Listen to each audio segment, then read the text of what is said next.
Hi, my name's Marcus Heckler. I'm from Optic Security Group. We provide converged security, or in other words, digital security and physical security solutions. Today I'm going to be covering reasons to move to the cloud and also security or surveillance in the cloud.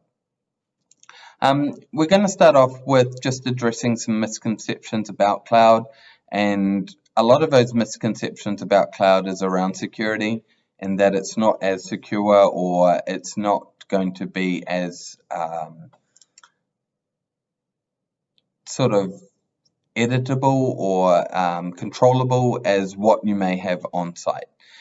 One of those things that are easily addressable in the cloud is that the cloud actually, although it has a larger exposed footprint, it actually can be a lot more secure because of the fact that they have artificial intelligence monitoring those security platforms all the time.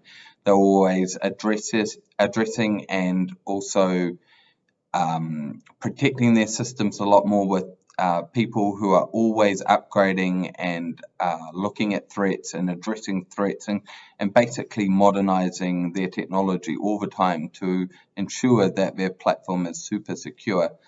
When we look at our on-premise solutions, they're very tailored to what we think are threats. They're very tailored to reactive solutions in terms of the market has said that there's a threat or we need to address a particular threat or a virus or a risk, and then we respond to it.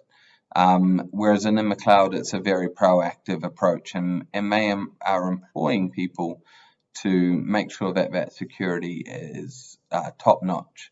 They also take it the next step further, where they give you access to a lot of the systems, including BitLocker, which you can then generate your own security keys to kind of protect yourself so that not even the provider, in this particular instance, Microsoft, can read your data. So it will give you that next level of comfort that your data is even protected from the provider. That can also introduce an element of risk if you, for example, lose the encryption keys. You're not going to be able to decrypt that data even with the provider's help. Moving along, we also have a look at things like the big providers that are out there at the moment, who happen to be the big three, which are Google Cloud Platform, Amazon Web Services, and Microsoft with their O365 and Azure platforms. We have a lot of advanced identity protection out there, whether we're adding things like multi-factor authentication, role-based access control, conditional access, or monitoring from that surface with things like risky sign-ons and things like that. Those sort of things are things that are less obtainable or easily obtainable natively on site. Normally we'll need to introduce a third-party provider or a vendor into the equation, whereas if you take that into the cloud, a lot of those things are now built in.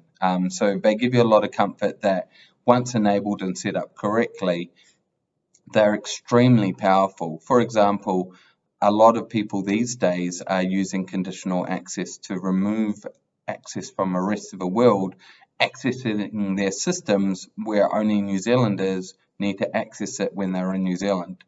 And then they're able to add exclusions for maybe a couple of people who are traveling or other countries where they know they've got people that need to access the data remotely. The other great thing about being in the cloud is obviously the storage. There's a lot of storage space, whether it be a data lake, whether it be blob, whether it be backup. There's a lot of options and a lot of space for a business to grow or store information, whether it be historical or whether it be data that needs to be accessed in real time from multiple locations. Now, a lot of this comes into play when we're needing access to surveillance data or when we're needing access to real-time analytics. A lot of the software and that is being used out in the market these days for that surveillance type sector is stored on site. And what happens when you store data on site is that it's not A, easily accessible, B, it's taken, you're always having to add to it or remove data whenever your data pools get too big. And of course, there's always a risk that someone can either physically gain access to those systems, or they're able to intrude and steal data from those systems. So when we move it into the cloud, we can actually remove a lot of those risks, but then we can take advantage of that data as well by adding things like artificial intelligence to determine behaviors, proximity sensor cards, along with video surveillance to match if someone's swiping their card and they're actually facially recognized to be able to access the building, almost adding a second layer of authentication. We've also got the ability to analyze and detect behavioral movements and things like that, and just add a lot more access and the ability to control and get a lot more out of our data, rather than just having that data there for security purposes, in terms of being able to show footage when someone breaks in. We're able to also do real-time analytics with that data, and we're able to bring up immediate prompts when something's detected that shouldn't be happening, or having a more proactive response to security rather than a very response when it's could be down the track. For example, someone could break into a site and they've knocked out the camera. Now, you may or may not get alerted about the camera being knocked out, but within an online system, you'd be able to quickly fire out a text or an email and immediately know that there's a problem. These are the sort of things that cloud are going to be able to provide you, that on-site sort of security is not going to be able to provide you. It also removes the need to have a system that's got to be highly available at a cost. So with traditional infrastructure these days, security systems are put on in a data center, for example, and you've had to pay to get all the servers and the firewalls and the switches. You've got all your support agreements around all of those as well. You're having to keep them up to date. You're having to keep renewing your contracts and things like that.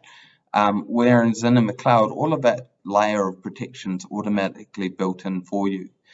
So you're able to get the assurance that all of that can be taken away and moved on.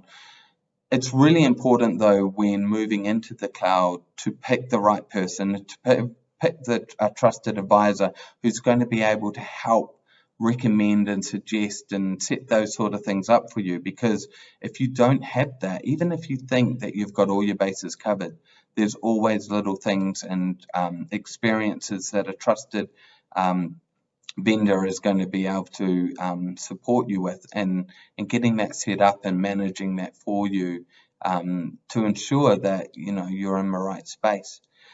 So thanks for taking the time to listen to this today. If you do have any other questions, we're keen to hear from you. We're in our virtual booth during the breaks, and we hope you enjoy the rest of the conference. Thanks. See ya.